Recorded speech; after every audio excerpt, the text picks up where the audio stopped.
मेरे जिगरी दोस्तों, देखिए आज हम लोग पढ़ेंगे केमिस्ट्री क्लास 12 का। आपको केवल ध्यान से देखना है, सुनना है। अब इसमें क्वेश्चन हम पढ़ेंगे कि हेलोएरिन होता क्या है, इनकी दो मुख्य प्रतिस्थापन अभिक्रियाएं, ठीक है, और फ्रेयान का सूत्र लिखना, इसका उपयोग लिखना है। तो ये 2019 में पूछा हुआ था। तो सबसे पहले जो पूछता है ना उसी को लिखते हैं। पहले क्या कर रहा है, हेलोएरिन होता क्या है।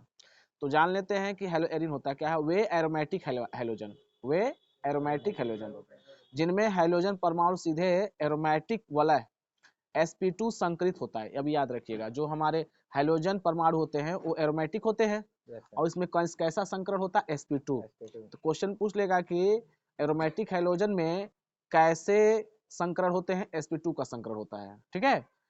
एरिल हैलाइड कहलाता है उसे। क्या तो हेलो एरिन को भी क्या कहा जाता है, एरिल हैलाइड, ठीक है। दो नाम हो गए। हेलो एरिन को क्या कहा जाता है, एरिल हैलाइड या हेलोरिन कहते हैं। इन एको का समान सूत्र क्या होता है, ArX होता है। AR का मतलब होता है एरिल, X का मतलब होता है हैलाइड, ठीक है, होता है। जहां AR फेनिल भी कह सकते हैं, प्रतिस्थापन समूह फेनिल भी होता है। देखिए एरिल हैलाइड, फेनिल हैलाइड, या बस सब एक ही नाम है, अथवा एरिल वलय को प्रदर्शित करता है। अभी आपको देखिए, जैसे क्या है आपका बेंजीन है, बेंजीन में जब आप Cl लगा देंगे तो क्या हो जाएगा, क्लोरो बेंजीन हो जाएगा, इसका IUPAC चिन्ह है। अब बताइए, बेंजीन में Br लगाएंगे तो क्या होगा, ब्रोमो बेंजीन हो जाएगा।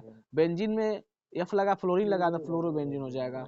अब इसलिए कह रहा था, ये देखिए 2 क्लोरोटालुइन, आर्था क्लोरोटालुइन बताए ना, मतलब आर्थो क्लोरोटालुइन है, तो दूसरे पोजीशन पे है। ये जब हम बताए थे कि जब किसी बेंजीन रिंग में CH3 लग जाता है तो टॉलुइन बन जाता है। क्या बनता है, टॉलुइन। इसमें क्या है, क्लोरीन है तो क्या हो जाएगा, 2 क्लोरो, दूसरे पोजीशन पे है, और टॉलुइन है तो यह आर्थो क्लोरोटालुइन कह सकते हैं, ठीक है। अगला देखिए, अगला क्या क्वेश्चन पूछा है, नाभिकीय स्नेही प्रतिस्थापन अभिक्रिया क्या होता है। नाभिकीय स्नेही प्रतिस्थापन अभिक्रिया होता क्या है। इसमें दूसरा क्वेश्चन क्या पूछा था कि इसके दो मुख्य प्रतिस्थापन अभिक्रिया लिखना है, तो हम क्या कह देंगे। देखिए नाभिकीय स्नेही प्रतिस्थापन अभिक्रिया होता क्या है, जब हेलोएरिन का हाइड्रोजन परमाणु अन्य नाभिक रागी के साथ प्रतिस्थापित किया जाता है तो अभिक्रिया क्या कहलाती है, नाभिक प्रतिस्थापन। तो किसके साथ होता है, नाभिक रागी द्वारा प्रतिस्थापित होती है, ठीक है। एरिल हैलाइड को क्या बोलते हैं, CX बोलते हैं। एरिल हैलाइड का क्या होता है, CX अबंध होता है, अतः इसमें जो विस्थापन का कारण होता है वो अस्थाई होता है। तो क्वेश्चन एक पूछ सकता है, नाभिक स्नेही प्रतिस्थापन क्रिया में जो विस्थापन होता है, डिस्प्लेसमेंट होता है, कैसा, परमानेंट होता है, अस्थाई होता है। अतः सामान्य परिस्थितियों में हेलोएरिन के बेंजीन नाभिक पर क्या होता है, S1 अभिक्रिया होती है, केवल उच्च ताप और दाब पर ही नाभिकीय स्नेही प्रतिस्थापन अभिक्रिया संभव है। तो याद रखिएगा, जो हेलोएरिन अभिक्रिया होती है उसमें प्रतिस्थापन अभिक्रिया होती है, उच्च ताप और उच्च दाब पर ही ये क्रिया होती है, निम्न ताप और निम्न दाब पर क्रिया नहीं होती। अब देख लीजिए आपके सामने, जैसे आप क्या ले लीजिए, इसमें ये लिए है ना आपका, ये एरिल हैलाइड है, इसमें OH के साथ पहला रिएक्शन कराएंगे, 570 केल्विन दाब है कि नहीं है, ताप है कि नहीं है, दाब भी उच्च है। इसी क्रिया को क्या कहते, डाउ प्रक्रम कहते हैं, और डाउ प्रक्रम से, ठीक है, फिनॉल प्राप्त करते हैं। फिनॉल का सूत्र क्या होता है, बेंजीन रिंग में OH लगा देते हैं तो फिनॉल बन जाता है। बात समझे, और क्या बन जाएगा, X माइनस क्या हो जाएगा, आगे निकल जाएगा। इसी प्रकार फिर ये आपका क्या है, हेलोएरिन है, जब CN के साथ रिएक्शन कराएंगे, CuCN के साथ, तो क्या बनेगा, 470 केल्विन। तो 470 केल्विन आपका जो होता है, ये क्या होता है आपका, उच्च ताप है कि नहीं है, दाब है नहीं है। और पिरिडीन को उपस्थित करते हैं तो क्या बनता है, साइनोबेंजीन बन जाता है। साइनोबेंजीन क्या होता है, जब बेंजीन के साथ क्या लग जाए, CN लग जाए तो साइनोबेंजीन कहलाता है, ठीक है। साइनोबेंजीन है। EX क्या होगा, बाहर निकल जाएगा।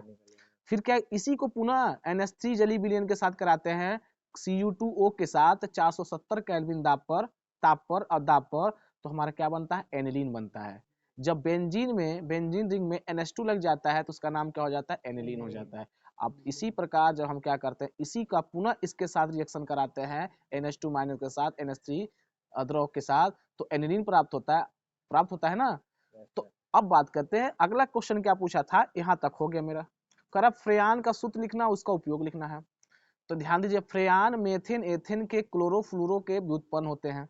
तो क्वेश्चन पूछा था फ्रेयान क्या होता है, कहते फ्रेयान कुछ नहीं है, मेथेन और एथेन के क्लोरोफ्लोरो व्युत्पन्न होते हैं, derivatives of the chlorofluoro of methane and ethane, जिसे क्या कहते हैं, फ्रियॉन कहते हैं। इसका जो सूत्र होता है CHIF2Cl, CHIF2Cl, इसी को कहते हैं फ्रियॉन कहते हैं। क्या कहते हैं, या मोनोक्लोरोडाइफ्लोरोमेथेन, जिसे CF2Cl2 भी कहा जाता है। ठीक है, कई रूप में पाया जाता है। इसका उपयोग कहाँ किया जाता है? अगला क्वेश्चन क्या पूछा था, उपयोग। हाँ, तो कहते हैं इसका उपयोग किया 1% के रूप में किया, प्रतिशतक के रूप में किया जाता है, प्रतिशत में ठंडा के कूलिंग के रूप में किया जाता है। ठीक है, फ्रियान का प्रयोग क्या होता है, जो हमारा ये सेंट उंट आता है ना, कुछ देखिए सेंट लगा दें क्या हो जाता है, ठंडा महसूस होता है ना, तो किसके ये फ्रियॉन लगता है, ये ऐसा चीज होता है, इससे कैंसेरियस सेल उत्पन्न करता है। इसे लगाने से आदमी कैंसर हो जाता है। नहीं लगाना, सेंट उंट नहीं लगाना चाहिए। वो जो आता है हम यहाँ फॉग उगाता है, नहीं आता है। और प्लस जो इसमें एसी फ्रिज होता है ना, जो उसमें जो ये पड़ते हैं, इसी चीज का पड़ता है सब, ये सब चीजें होती हैं। बात समझे? ये एरोसॉल प्रोडक्ट के रूप में वायुयान रॉकेट में प्रयोग किया जाता है। देखिए, जहाँ रॉकेट होता है और वायुयान होता है, इसमें प्रोडोदक एरोसॉल के रूप में किया जाता है। ठीक है, हाँ, हवाई जहाज में पड़ता है, एक प्रोडोदक होता है। वायु शीतलन उद्देश्य के लिए किया जाता है। अगर वायु को ठंडा करना है तो उससे ही क्या कर सकते हैं, फोम में इसका उपयोग किया जाता है, फोम में। ठीक है, फोम में इसका प्रयोग किया जाता है। तो क्वेश्चन आपसे क्या पूछा था, हेलोरेनी क्या है, तो इसको बता देंगे। ठीक है, फिर इससे स्ट्रक्चर बना देंगे। दूसरा क्वेश्चन क्या पूछ, इनकी 2 प्रतिस्थापन अभिक्रिया लिखना है। प्रतिस्थापन अभिक्रिया पर बता दिए हैं, 1 2 3 4 रिएक्शन हो गया था। इसमें से कोई दो ही लिखना है, चारों नहीं लिखना है। या तो इसको लिख दें, इसको लिख दें, इसको दोनों को छोड़ सकते हैं। और तीसरा क्या पूछा था, फ्रियान का सूत्र लिखना है। फ्रियान का सूत्र बता चुके ये है, उसका उपयोग कहाँ किया था, हो गया। तो आपके फुल नंबर में पूछा जाएगा और 2019 में पूछा गया था। Thank you.